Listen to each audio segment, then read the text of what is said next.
आज आम गोटे सिंपल रेसिपी बनैबा ओडिया घरर बैगणी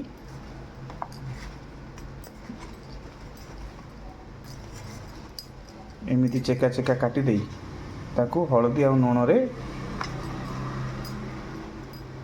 घोड़े नवा। देखंतु बैगणी तो समस्त घरे बना हुए, यही बैगण टिके ट्विस्ट करवा सब जिनस सेमती पड़ो किंतु आज टिके ट्विस्ट करिकी बनैबा। आमे 3टा बैगण नेलु जो थे आमे बेसन नहींचु 100 ग्राम बेसन ता संगे आमे मिसैलु टिके लुण स्वाद अनुसार लुण 1 चामच सोडा आउ 1 चामच मिक्स करेंगे आपण हेंगू से टेस्टा देखिए आपन को बढ़ीज। आप थोड़ा ट्राए करके देखंतु। 1 चामच कला जीरा देवे,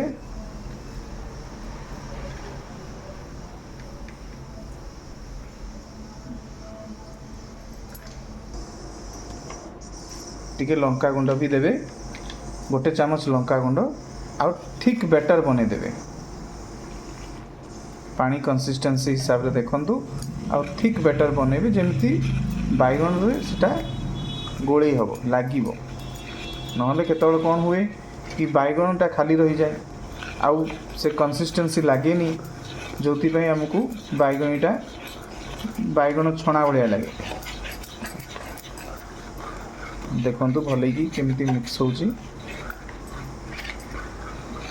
देखंतु तेल गरम हो सारलानी आपण गोटे गोटे करके बैगण पकई दिंतु हाई फ्लेम रे पकेबे तापरे मीडियम करदेवे आ बेसी समय नहीं 2 ରୁ 3 मिनट रखी तेल टिके कम गरम होइतिला एबे हे गेलानी।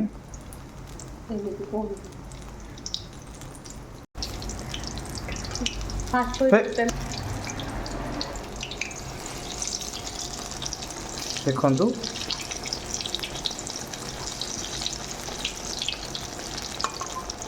गोल्डन ब्राउन हो गले बाहर करि परिबे।